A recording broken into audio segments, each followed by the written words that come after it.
So, good morning guys. Magandang umaga.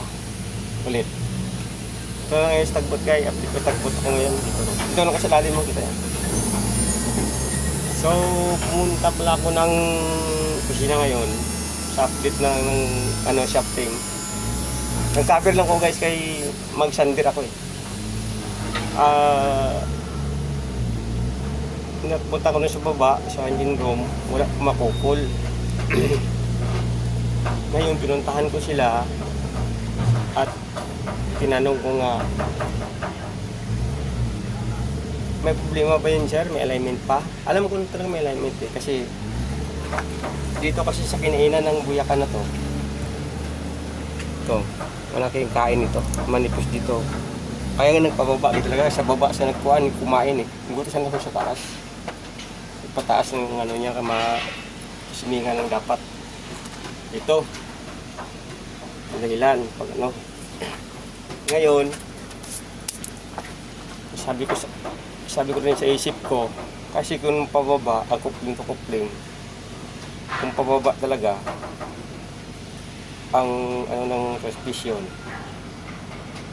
talagang na ganun siya ang makina, diba? Na ganun siya ang kupling sa transmission o sa ihi. Oh, di ba? Ito nang pababa. Ito may isang makina na pataas. Ibaba to. Susunod tayo sa shafting. Sa makina. Kaya sabi nga nila, ayaw nga pala, boss, dito ka pala eh. Siguro update lang ko sa inyo ba? Kasi hindi pa kinukul dun sa taas. Alam ko na pag yun ay kinukul yan. Oo nga eh. Kung may sit up ano, sabi niyo, may sit up raw. alam ko agad eh. Basta ganito pangyari, may kinainan na ganito yung buyakan guys. Ganito. Pag kinain niya nito, kita niyo na guys. Diba? Pag may kinain na to, hindi ka nasasabihin mo nga expectation mo lang talaga. Hindi nga may sit up ang makina mo pagbalik ng shafting mo. Kasi alam ko na yung mga ganyang kinainan. Kasi yung dati kami, wala yung biak at walang kinain yun, doon kami nagsabi pinag-pressure. Mas success din ang pressure namin, pero na kinain para dito kami. Ngayon nasabi nga nila sa akin, doon na lahat doon sa tubig yan. Sabi ko, tubig na lang kasi yung buyakan na ito. Pag dito sa taas yan, nag-tubium yan. Nag-tubium siya shafting ba? Inumbanon siya oh. Pag nasa tubig na siya, bubuka lang yan konti para makuha ganyan talaga yung alignment ng ihit. Pre!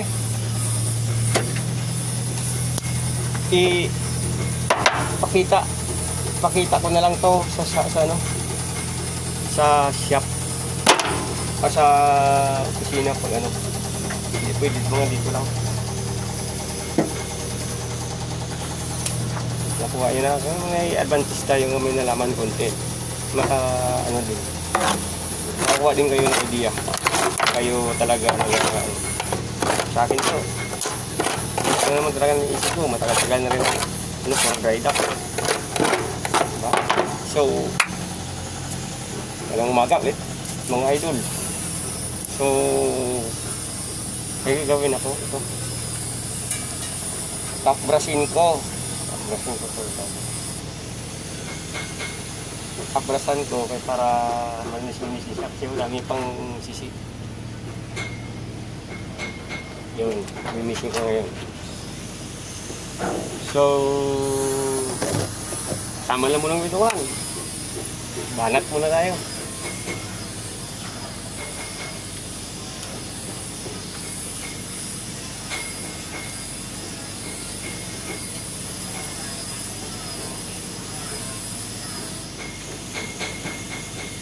So in my soul.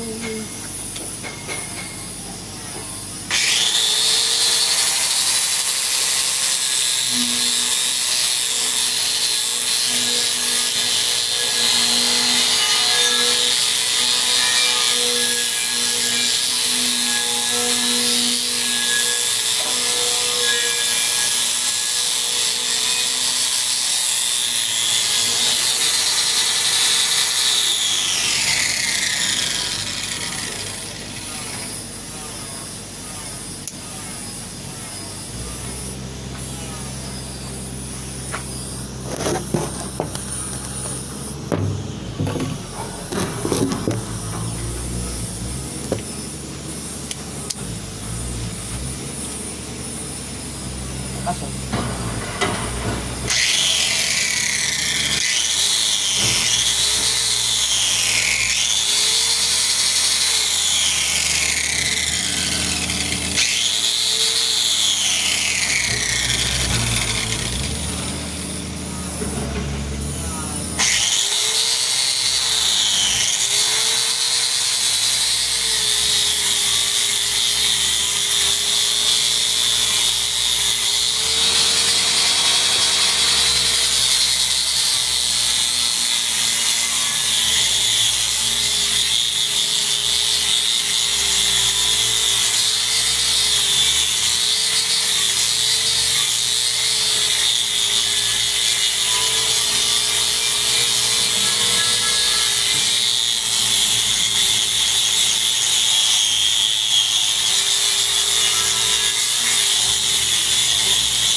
Uy! Sander! Sander!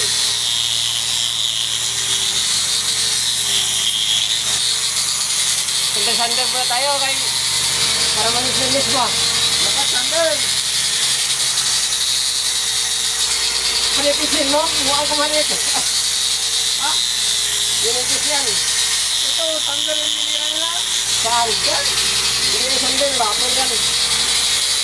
Vapor.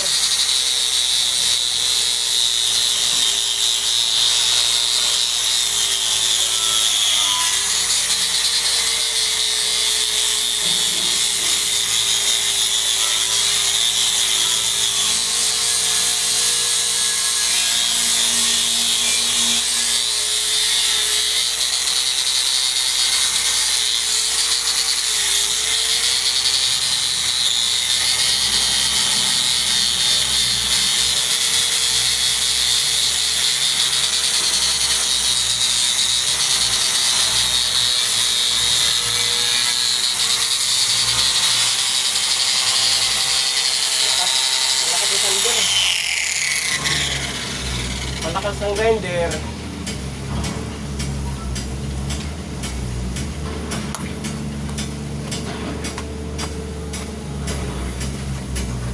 Okay.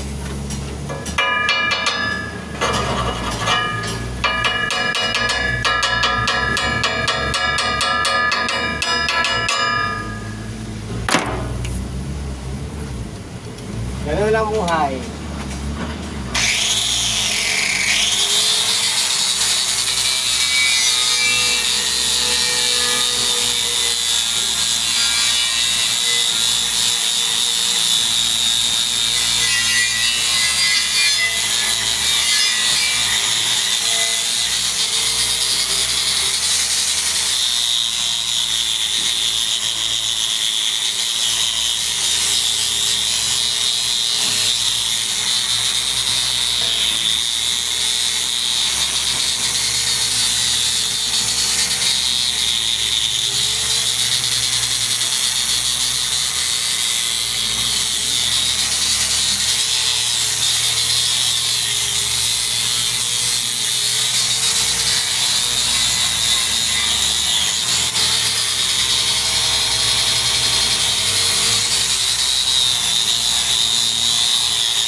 So, kunti na lang.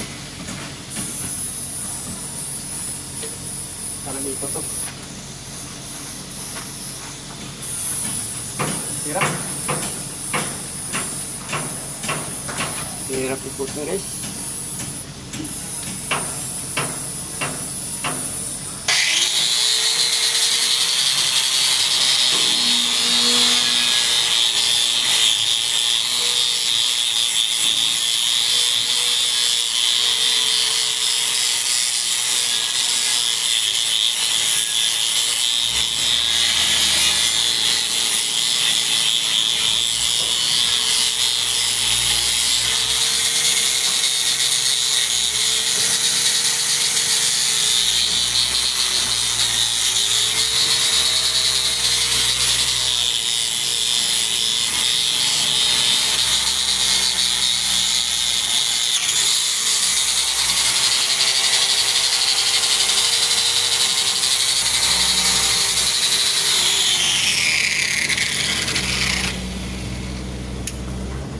So, pingat mo kayo, may video ako ng kamay.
Parang bawasan ng dumi guys ba, parang mabigat na line ng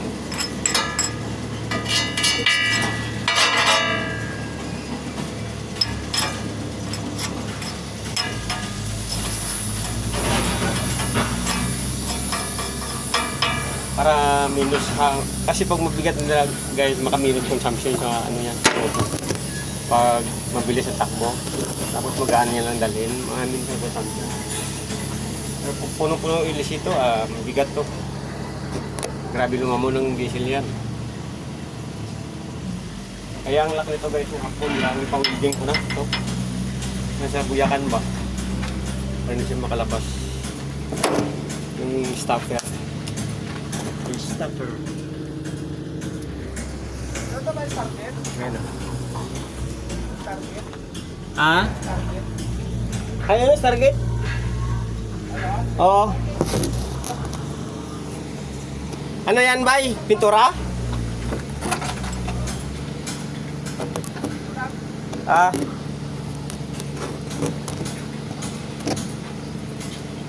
Stargate tagot.